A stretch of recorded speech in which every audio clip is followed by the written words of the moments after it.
History often celebrates loud visionaries, those who command stages, dominate headlines, and speak in bold declarations about the future. But behind many of the world's greatest transformations stand quieter minds, individuals driven not by fame, but by curiosity. Sergey Brin is one of those minds.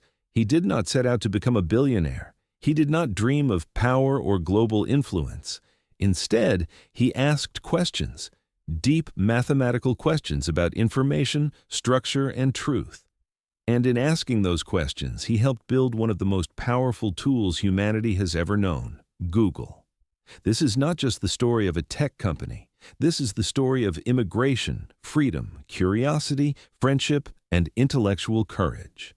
This is the story of Sergey Brin. Sergey Mikhailovich Brin was born on August 21, 1973, in Moscow, Soviet Union. The world he entered was not free. At the time, the Soviet Union was a rigid system, controlled, monitored, and deeply suspicious of independent thinking. The state decided where people worked, what they studied, and what opportunities they could pursue. For many, especially minorities, life paths were limited before they even began. Sergey was born into a Jewish family, and that single fact would shape the earliest years of his life. Anti-Semitism was deeply ingrained in Soviet institutions. Jewish families often faced barriers to education, employment, and advancement. Even the most talented students were denied opportunities simply because of their identity. Sergey's father, Mikhail Brin, was a gifted mathematician and economist. Despite his brilliance, he faced repeated discrimination. His mother, Eugenia Brin, worked as a researcher at NASA after immigrating, but in the Soviet Union, her opportunities were limited as well. The Brin family understood something important early on. Talent alone was not enough in a system that punished difference. When Sergey was just 6 years old, his parents made a life-altering decision. They would leave everything behind. In 1979, the Brin family immigrated to the United States seeking freedom, safety, and opportunity. The journey was not easy. They left friends, relatives, familiarity, and security behind, without knowing what awaited them. They arrived in Maryland, carrying little more than hope and education. For young Sergey, America felt like another planet. Suddenly, people could speak freely. Books were abundant, ideas were encouraged, questions were welcomed, and most importantly, intelligence was not something to hide. It was something to develop. His father began teaching mathematics at the University of Maryland, and from an early age, Sergey was surrounded by numbers, logic, and problem-solving. But this was not a forced upbringing. Sergey wasn't pushed, he was invited into curiosity. Sergey Brin was not a typical child. He was deeply analytical, endlessly curious, and unusually independent in his thinking.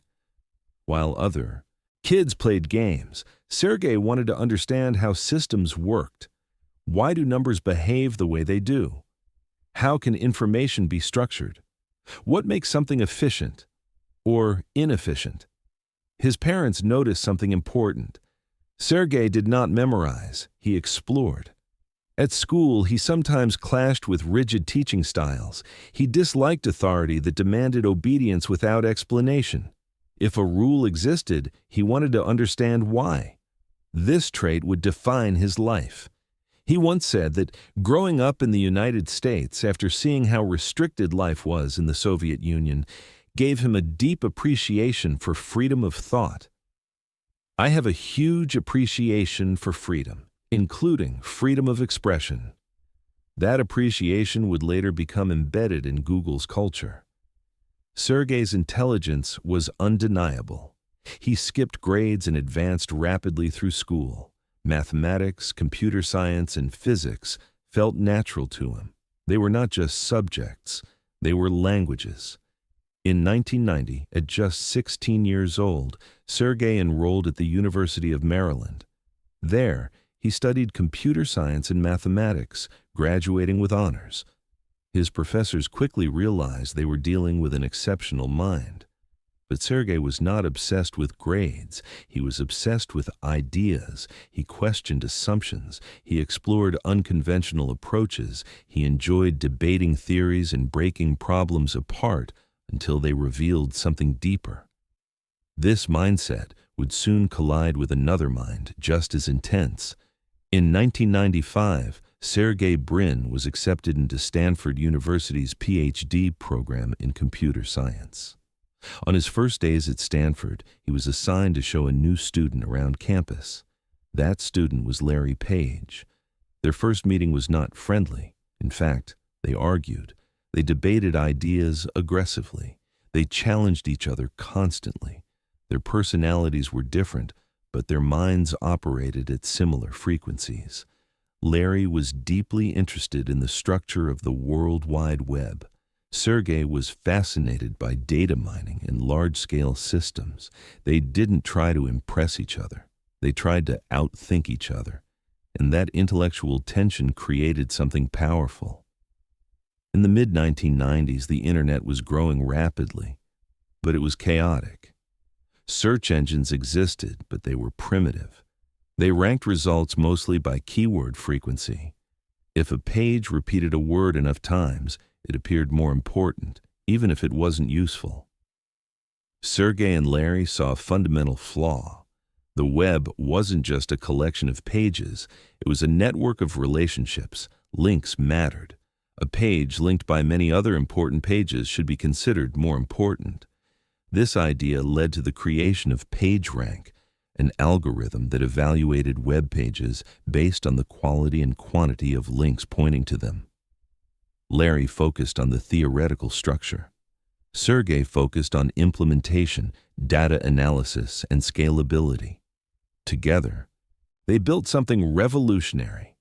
Their project began as a research experiment called Backrub, running on Stanford servers. It consumed massive amounts of computing power. It analyzed links constantly. It produced search results that were shockingly accurate compared to anything else available. People noticed. Students began using it daily. Word spread. The system kept improving. Eventually, they needed a name. They chose Google, derived from Google, a mathematical term meaning 10-100, a number with 1 followed by 100 zeros. It symbolized their mission, to organize an almost infinite amount of information. Incredibly, Sergey and Larry did not initially want to run a company. They wanted to finish their PhDs. They attempted to license Google's technology to existing search companies. They offered it for as little as $1 million. No one wanted it. Executives failed to see its potential. This rejection turned out to be one of the greatest mistakes in tech history. With no buyers, Sergey and Larry faced a choice: shut it down or build it themselves. They chose to build. In 1998, Google officially became a company. They set up operations in a garage owned by Susan Wojcicki, who would later become YouTube's CEO. Money was scarce. But then, a pivotal moment arrived. Andy Bechtolsheim, co-founder of Sun Microsystems, saw a demo of Google and immediately understood its power. He wrote a check for $100,000, made out to a company that technically didn't exist yet. That check forced Google into reality. Sergey Brin, the quiet mathematician, was now a co-founder of a startup that would change the world.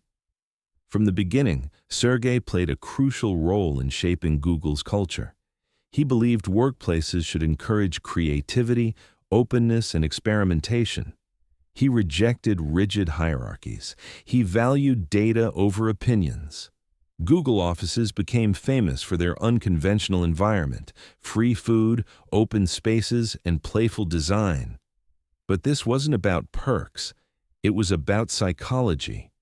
Sergey believed that when people feel free, they think better. He also pushed Google to take bold risks.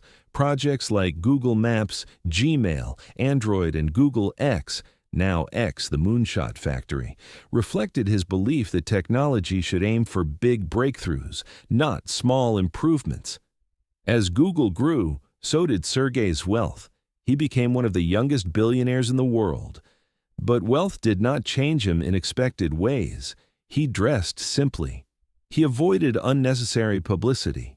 He focused on ideas rather than luxury. For Sergey, money was a tool, not a goal. He once said that having money gives you the freedom to work on meaningful problems. That philosophy guided his next chapter.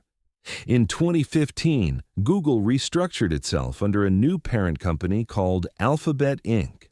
Larry Page became CEO of Alphabet. Sergey Brin became president. This move allowed Google to focus on its core products, while Alphabet explored ambitious projects like self-driving cars, life sciences, AI, and advanced robotics. Sergey became deeply involved in experimental initiatives, especially those involving artificial intelligence and health technology. He believed technology could dramatically extend human potential. Unlike many tech leaders, Sergey Brin has remained intensely private. He married Anne Wojcicki, co-founder of 23andMe, and they had 2 children before later divorcing. He has spoken openly about the challenges of balancing ambition with personal life, but rarely in detail. This privacy is intentional.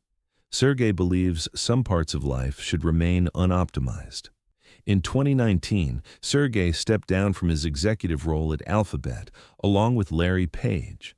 They did not leave the company. They simply stepped out of the spotlight. Sergey continues to be involved in advanced research, long-term projects, and strategic thinking. He prefers influence over authority.